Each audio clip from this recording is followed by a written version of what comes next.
네, 감사합니다. 오늘은 내 자리를 들고 걸어가라 라는 제목을 가지고 같이 은혜를 나누고자 합니다. 우리 주님은 수고하고 무거운 짐진 자들아 다 내게로 오라 내가 너희를 쉬게 하리라 라고 말씀하셨습니다. 그러므로 힘들고 지친 사람들이 교회에 모여서 예배드림으로 참된 안식을 얻기를 원하는 것입니다. 우리가 드리는 예배는 사람의 인생을 바꾸기도 하고 생명을 살리기도 합니다. 그렇게 사람을 살리기도 하고 인생을 바꾸기도 하는 예배이기에 사람의 마음을 평안하게 해주는 정도는 어렵지 않습니다. 한 번의 예배는 바쁘게 살아가는 현대인들의 상처 입은 마음을 치유하기에는 충분하기 때문입니다. 그런데 오늘날 예배가 그 힘을 많이 잃어가고 있습니다. 예배를 통해서 평안을 얻어야 하는데 그 평안을 얻지 못하기 때문입니다. 좋은 찬양과 설교, 잘 짜인 예배 순서로 약간의 위로와 용기를 얻긴 하지만 삶의 온전한 치유와 간격을 얻기란 쉽지가 않은 것 같습니다.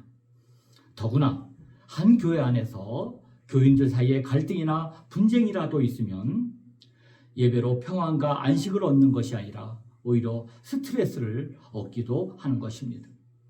분쟁 중인 교회와 그 교회의 교인들은 과연 그들이 드리는 예배를 통해 평안을 얻을 수 있을까요? 오히려 자신들의 생각과 주장에 대한 강한 확신과 싸움의 결기를 다지는 모임에 불과할 것입니다. 사람은 상처를 가진 채 살아가고 있으며 그 상처를 고스란히 안고 교회로 나옵니다. 우리는 왜 이렇게 상처를 가지고 정말로 지쳐서 살아갈까요? 그리고 왜 그 상처를 안고 교회로 나올까요? 한 주간의 일이 왜 이렇게 사람들을 지치게 만들까요? 주로 육체 노동을 하던 그 옛날 시대에는 노동의 강도가 현대인보다 훨씬 컸을 것입니다. 그럼에도 불구하고 오늘날의 교인이 예전의 교인보다 훨씬 더 많이 힘들어하는 것 같습니다. 현대인이 더 많이 지치는 이유는 우리 사회가 예전 같지 않아서 그럴 것입니다. 스위스 의사이며 상담가였던 폴 투르니에는 현대인의 피로와 휴식이라는 책에서 우리가 피로를 느끼는 것은 몸에 완력을 많이 써서가 아니라 인간관계 속에서 정신적 에너지를 많이 써서 그렇다라고 말합니다. 그는 정신적 에너지 중에 가장 큰 비중을 차지하는 것이 경쟁이라고 말합니다.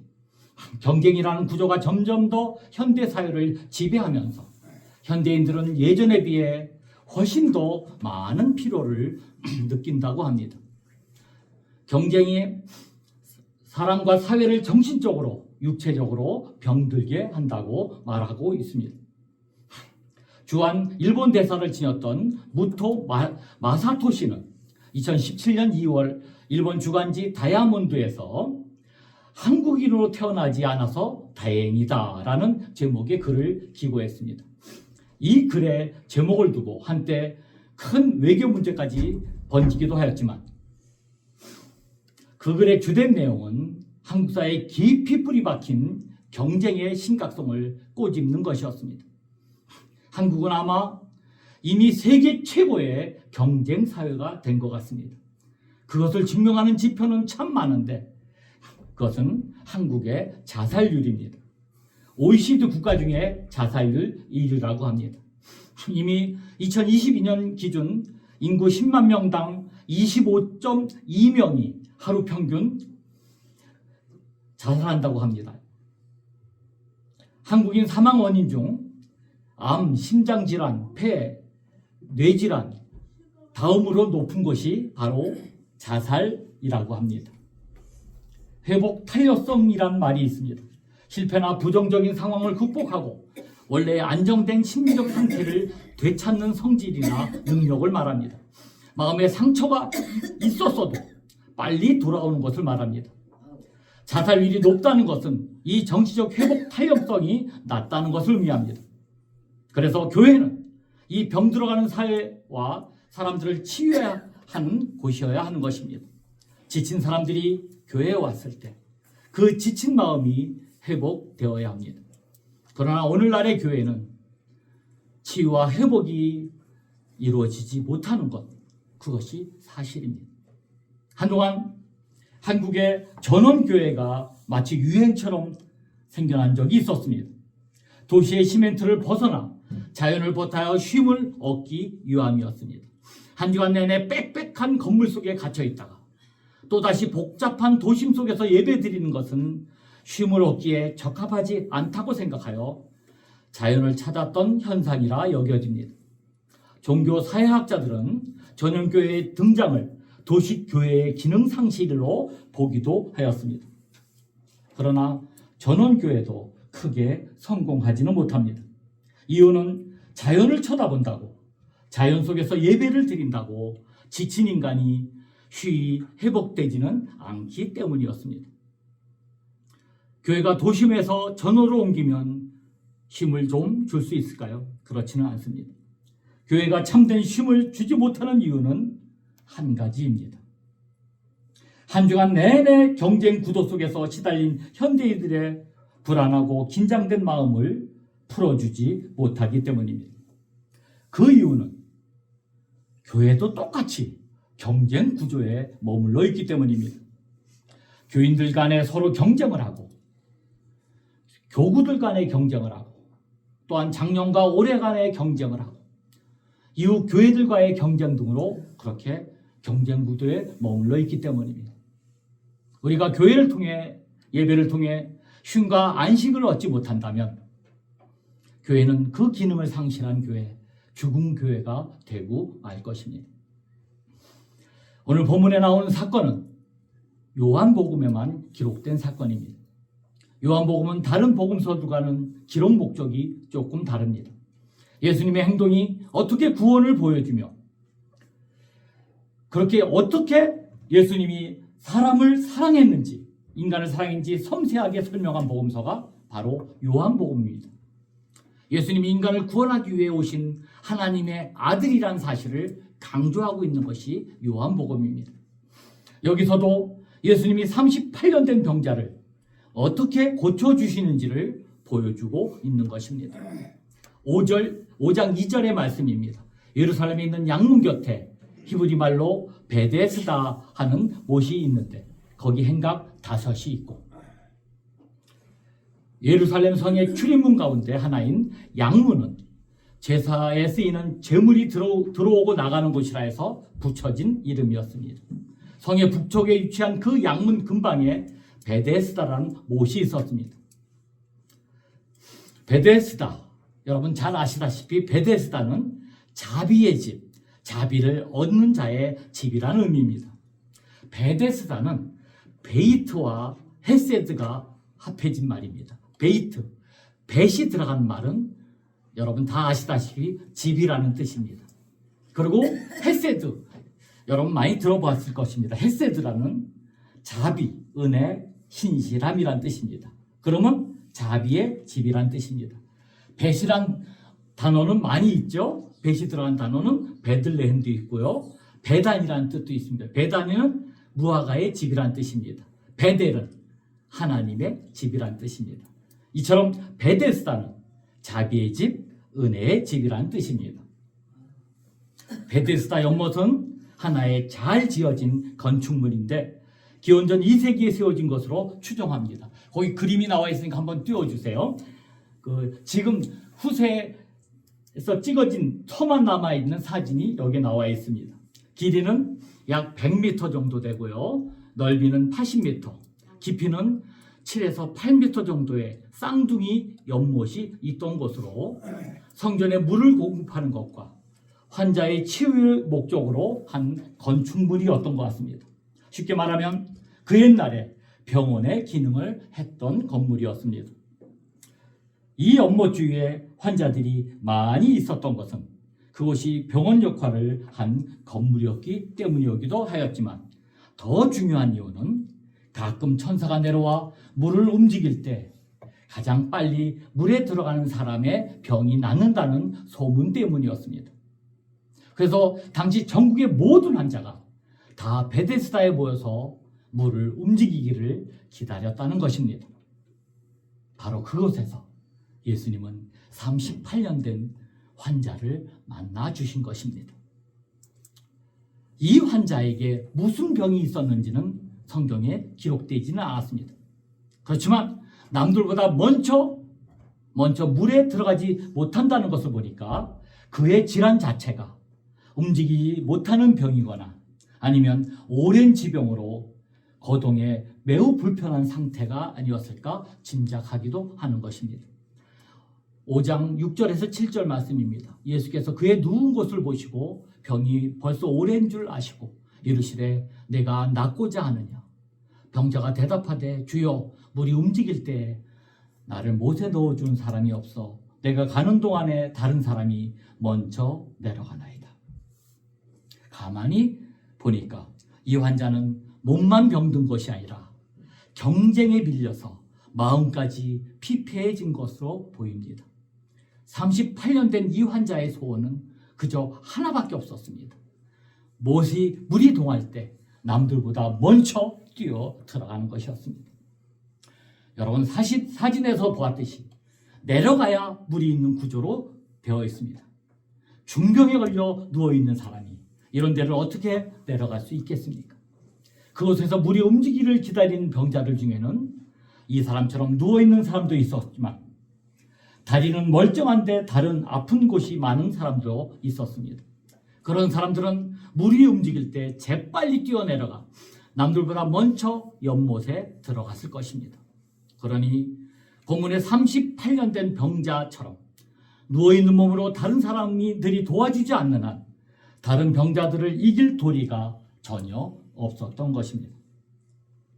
아마도 당시에 33세였던 청년 예수님을 바라보는 이 환자의 눈빛은 그저 자신을 데리고 들어가 달라는 간절한 호소를 담았을 것입니다. 그런 그에게 예수님은 이렇게 말씀하십니다. 네가 낫고자 하느냐? 네가 낫고자 하느냐?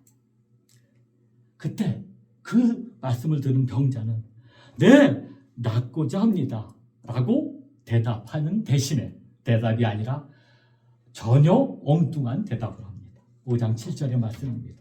병자가 대답하되 주여 물이 움직일 때 나를 못에 넣어주는 사람이 없어 내가 가는 동안에 다른 사람이 먼저 내려가나이다. 남보다 먼저 가지 못해서 지금 내가 낫지 못하니까 나를 남보다 먼저 물에 넣어주옵소서라고 지금 그 병자는 호소하고 있는 것입니다. 이 38년 된 병자는 그저 자기만의 생각과 가치관을 가지고 예수님께 말하고 있습니다. 그런데 그런 부탁을 한 그 병자에게 예수님은 그래 너를 물에 넣어주겠다라고 말한 것이 아니었습니다. 그렇게 말한 것이 아니라 그 자리에 깔고 앉아있던 자리를 들고 걸어가라고 말씀해 주신 것입니다. 요한복음 5장 8절입니다. 예수께서 이르시되 일어나 내 자리를 들고 걸어가라 하시니. 물론 이 상황은 예수님이 38년 된 환자를 고쳐주시는 능력을 보여주는 말씀입니다. 예수님은 그 어떤 병도 고치실 능력이 있으신 분임을 나타내는 말씀입니다. 그러나 조금 더 깊이 생각해보면 이 말씀은 그가 있어야 할 자리가 그곳이 아니었기에 그곳에서 나가라고 하신 말씀입니다.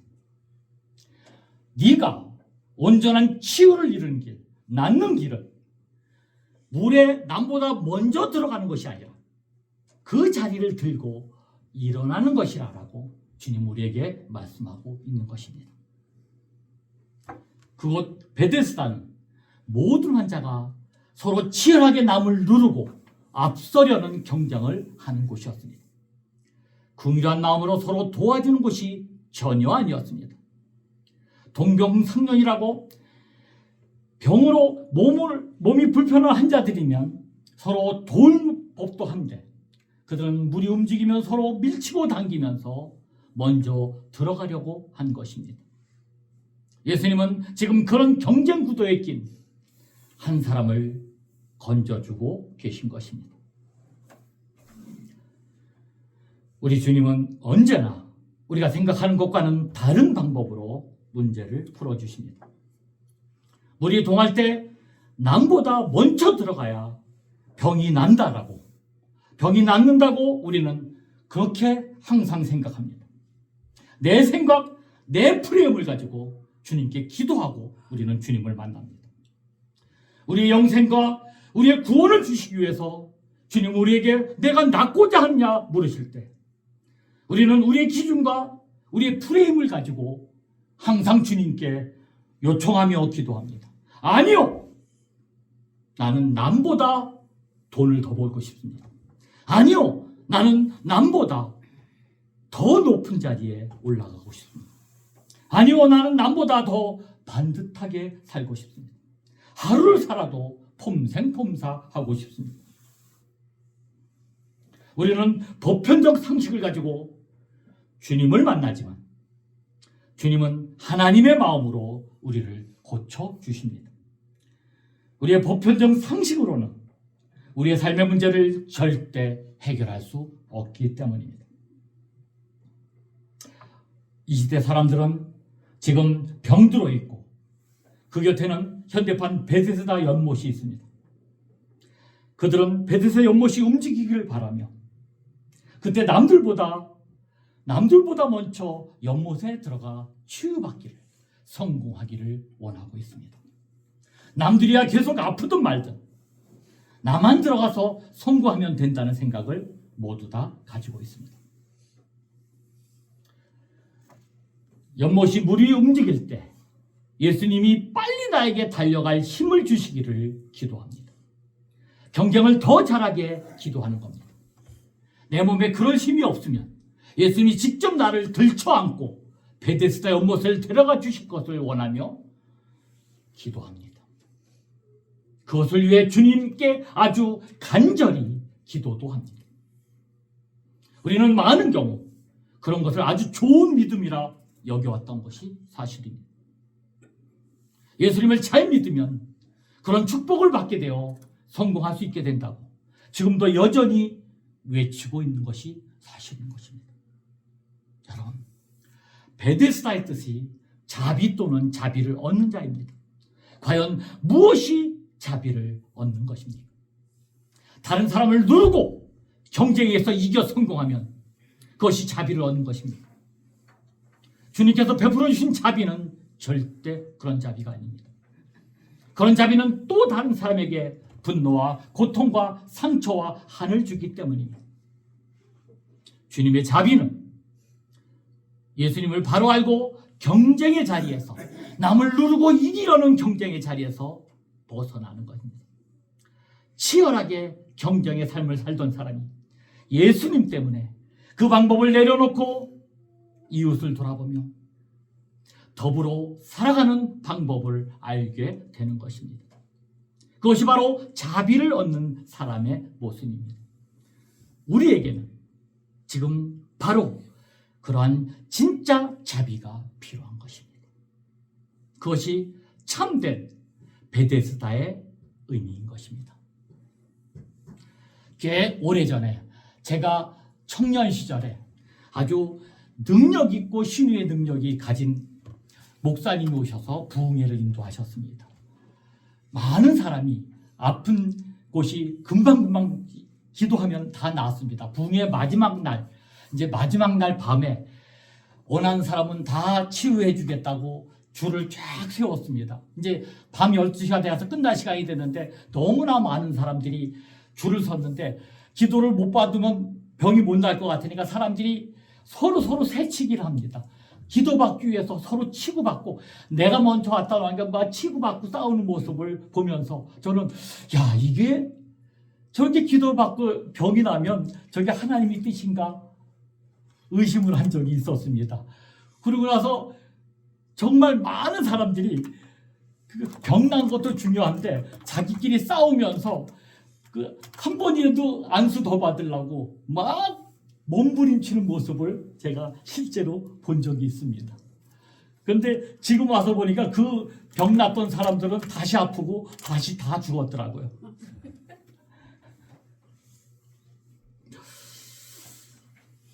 주님은 우리에게 남을 누르고 남을 이기는 그런 경쟁의 자리에서 일어나라 하시며 내 자리를 들고 걸어가라 말씀하십니다. 그 자리에 일어나 남을 누르고 남을 이기며 어떻게든지 올라가라는 그 모습을 벗어나서 어렵고 힘든 이웃을 섬기며 도와주는 것이 자비의 모습이라고 말씀하고 있는 것입니다. 그렇게 할 때 예수님이 그렇게 하신 것처럼 참된 치유가 참된 구원이 이루어날 수 있다는 사실을 우리에게 말씀해주고 있다는 사실입니다. 주님은 우리에게 말씀하십니다. 일어나라. 내 자리를 들고 그 경쟁의 자리, 그 쩌든 자리, 그 힘들고 어려운 자리를 떨치고 일어나 걸어가라라고 말씀하고 계신다는 사실입니다. 오늘 본문의 말씀은 조금 이상하게 끝이 납니다. 그것은 문단이 바뀌어함에도 불구하고 이날은 안식일이니 하고 이상하게 끝이 납니다. 10절 문장의 첨구로 들어가야 할 말이 9절 끝에 나와 있는 것입니다. 5장 9절 말씀 제가 한번 다시 읽어드립니다. 그 사람이 곧 나와서 자리를 들고 걸어가니라. 이날은 안식일이에요. 이것은 뭔가 하나님의 의도가 있다고 생각됩니다. 그러니까 우리에게 안식의 의미가 무엇인지 알려주려는 깊은 의미가 있다고 생각합니다. 안식일이니까지가 베데스다 병자의 사건이고 바로 그 결론인 것입니다. 진짜 안식이 무엇인지 우리에게 알려주고 계신 것입니다. 남을 이겨서 남을 짓밟는, 그래서 승리하는, 그래서 올라가는 경쟁이 아니라 하나님의 방식으로 하나님이 주시는 참된 평안과 치유의 삶을 사는 것이야말로 진정한 안식이고 구원이라는 사실을 우리에게 말씀해주고 있다는 사실입니다. 그러므로 안식일을 지킨다는 것은 계명을 억지로 지키는 것이 아니라 하나님의 뜻을 행하고 누리는 것입니다. 여러분, 하나님의 뜻이 무엇이겠습니까? 한마디로 하면 사랑입니다. 그래서 참 안식은 사랑이고 진짜 안식일을 지키는 것은 사랑을 실천하는 것입니다. 지금 이런 사건이 일어날 때도 안식일이었습니다. 이때도 안식일이니 예수님이 그 다음날 와서 고쳐준다고 하실 수 있었지만 이 사람에게 안식일인데도 평안이 없었습니다. 이 사람은 안식일에 고침을 받았기 때문에 진짜 평안을 얻었습니다. 예수님의 사랑 때문에 그는 진짜 안식을 얻게 된 것입니다. 여러분이 날마다 하는 기도 제목을 다시 한번 점검해 보시기 바랍니다. 혹시 아직도 나의 기도 제목이 남들보다 성공하게 해주세요. 우리 아이가 남들보다 더 좋은 학교 가게, 더 좋은 직장 갖게 해주세요. 남들보다 더 풍요하게, 더 위대하게 살게 해주세요라고 기도하고 있습니다. 그렇다면 아직까지 베드스다 연못의 그 경쟁 구도를 벗어나지 못한 것입니다. 우리의 기도 제목이 바뀌어야 합니다. 물론 성공을 위해 기도할 수 있습니다. 그러나 성공을 위해 기도하더라도 남들을 잘 섬기기 위해 성공하게 해주세요. 우리 아이가 이 사회에서 남들을 섬기는 종이 되기 위해 그것에 맞는 좋은 학교와 직장이 되게 해주세요로 바뀌어야 합니다. 하나님의 뜻을 이루기 위한 도구로서 성공하고 그 도구로서 높은 위치에 올라가는 것이야 되는 것입니다. 주님은 우리에게 말씀하십니다. 일어나라! 내 자리를 들고 걸어가라고 말씀하십니다. 남보다 앞서려는 경쟁의 자리에서 약자를 섬기는 헌신의 자리로 일어나라라고 말씀하고 계십니다. 그것이 참된 안식이요 온전한 치유의 길이라고 말씀하십니다. 한 주간 동안 경쟁의 구대 속에 밀려 상처받고 심심히 지쳐있는 사람들은 교회에 나와 경쟁에 이기는 힘을 얻고 싶어 합니다. 이때 이 베데스다에 38년 된 병자같이 말입니다. 그리고 우리는 그런 능력을 얻는 일을 축복이라 생각합니다. 그러나 잘 보아야 합니다. 예수님은 38년 된 병자를 물에 빨리 들어가도록 도와주지 않으셨다는 사실입니다. 예수님은 그저 자리를 들고 그곳에서 나가라고 말씀하십니다. 여러분, 진정한 은혜는 단순히 병이 낫는 것이 아니라 온전한 치유를 말하는 것입니다. 사람답게 사는 것입니다. 참된 은혜는 남을 이기려는 경쟁의 자리에서 벗어날 때 얻을 수 있는 것입니다. 우리가 예수를 다 믿는다 하면서도 우리한테서 왜 예수 믿는 향기가 나지 않을까요? 그것은 경쟁에서 이기려는 마음이 아직도 우리에게 가득하기 때문입니다. 남보다 나아지려 하는 마음이 우리 안에 가득하기 때문입니다. 남들보다 무조건 목적지에 빨리 가자 하는 마음이 우리에게 있기 때문입니다. 그 마음이 사회생활을 하는데 나타나기도 하지만 교회 안에서도 똑같이 존재하기 때문입니다. 우리가 정말 힘든 삶, 무거운 짐에서 여러분 벗어나기 위해서 너무 힘드시죠? 이제 그 모든 것 내려놓아야 합니다. 그리고 우리는 그 자리에서 옮겨가야 합니다. 남을 짓누르고 어떻게든지 올라가라는 그 마음에서 서서히 우리가 진정 있어야 할 자리로 옮겨갈 때 그 자체만으로도 우리에게는 그리스도인의 날 수 있는 귀한 향기가 드러날 것입니다. 함께 가고 함께 가는 것이 예수 그리스도의 향기인 것입니다. 여러분, 정말 예수님을 만나 여러분 모두가 구원받은 사람이라면 남을 누르고 이기려는 경쟁의 자리에서 일어나 걸어가야 합니다. 그 자리에서 벗어나야 합니다.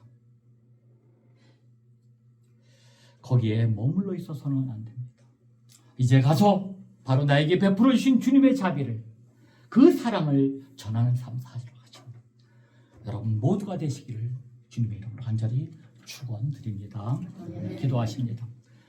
사랑하신 아버지 하나님, 우리는 언제나 내가 빨리 물에 들어갈 수 있기를 간절히 기도했습니다. 주님께서 나를 남들보다 먼저 물에 들어가도록 도와주시기를 기도했습니다. 주님, 우리의 이 이기적인 마음을 내려놓게 인도하여 주옵소서. 주님, 그 자리에 일어나서 이제는 주님과 함께 날마다 동행하는 삶을 살아가는 우리 모두가 될 수 있도록 인도하여 주옵소서. 사랑의 주님, 평생 예배를 드리면서도 평화를 얻지 못했던 이유를 알지 못했던, 그 풀리지 않았던 이 문제가 주님의 말씀으로 풀리게 하여 주시고, 경쟁의 자리에서 남을 누르는 자리에서 벗어나므로 진정한 참 평안의 마음과 참 쉼을 얻는 우리가 모두가 될 수 있도록 인도하여 주옵소서. 예수 그리스도의 이름으로 간절히 기도했사옵나이다. 아멘. 우리 일어나 걸으라 찬양하겠습니다.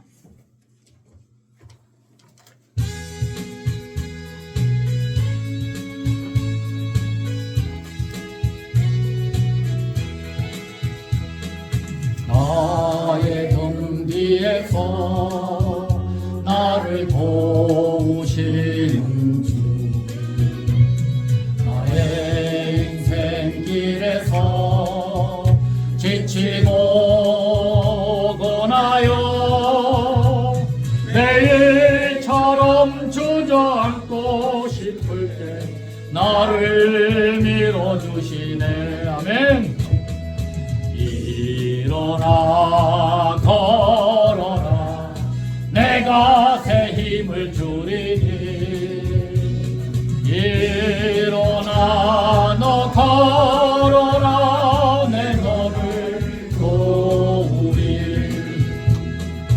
나의 등 뒤에서 나를 도우시는 주, 평안히 길을 갈 때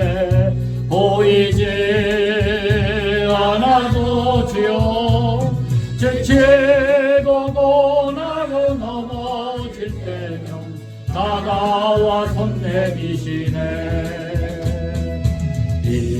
일어나 걸어라 내가 새 힘을 주리니. 일어나 너 걸어라 내 너를 도우리. 나의 등 뒤에서 나를 도우시는 주. 때때로 뒤돌아보며 여전히 계신저. 잔잔한 미소로 바라보시며 나를 재촉하시네.